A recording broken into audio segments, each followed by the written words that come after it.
Hey, good afternoon everyone. I'm Krista Schmieder and I'm here to show you how to throw the discus properly without hurting yourself and or others.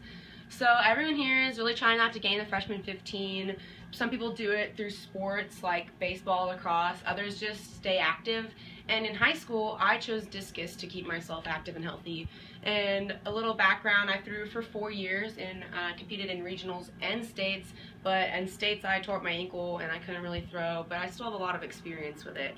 So today I'm going to show you how to do a standing throw, which is not what the Olympic people do. They actually do a rotational sprint through the ring, but this part's important because it's the last step in the rotational sprint and it really helps you to get a better understanding of what a discus thrower actually has to do.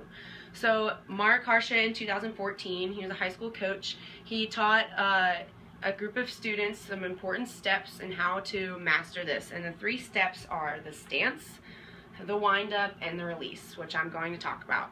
And starting it out through the stance, you want to start with your foot on the outer edge of the ring and facing outward, so it'd almost be like I'm throwing to you. And you take your right foot and you put it directly above your left foot. And you want to make sure you're spaced out, shoulder width apart.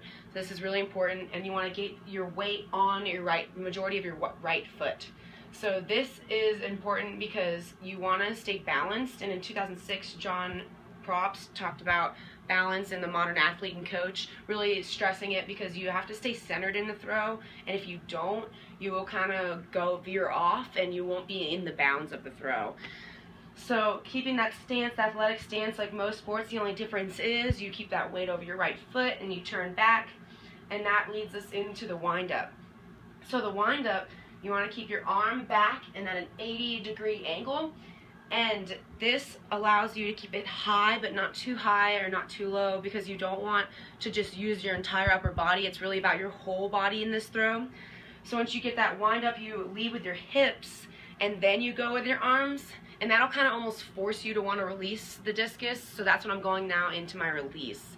So to do a release, you want to keep the discus on your fingertips and along your fingertips, and this is so you feel like you might drop it, but when the momentum brings the discus back, it won't fall out of your hand, but it's still important to keep it like that.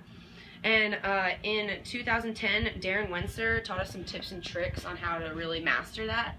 So what you want to do is, and one of them is called the waterfall, which you let the discus just roll off the tip of your fingertip. And the other one is bowling, where you also let it go off your fingertip, but you let it roll out in front of you, trying to get a straight line.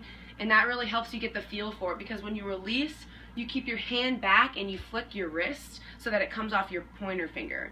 And that's also really important. It's really stressed in a discus throw because you don't want the discus to be wobbly, because it could catch air, and you want it to kind of slice through the air, so you really want to get that nice even release afterwards.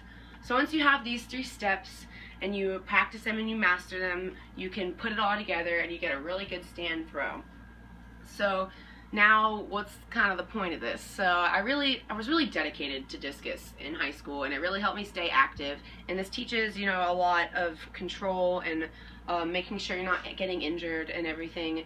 But it also is really cool if you're watching the Olympics with your friends. You can kind of brag about it, tell them that you know how to throw a discus now, and also kind of critiquing the throwers and seeing why their throw wasn't as far as it is. So like physics-wise, it always interests me to knowing like the angles and the certain things and how to get the best throw. So I hope you guys enjoyed it, and I hope you can use it later on, and have a good day.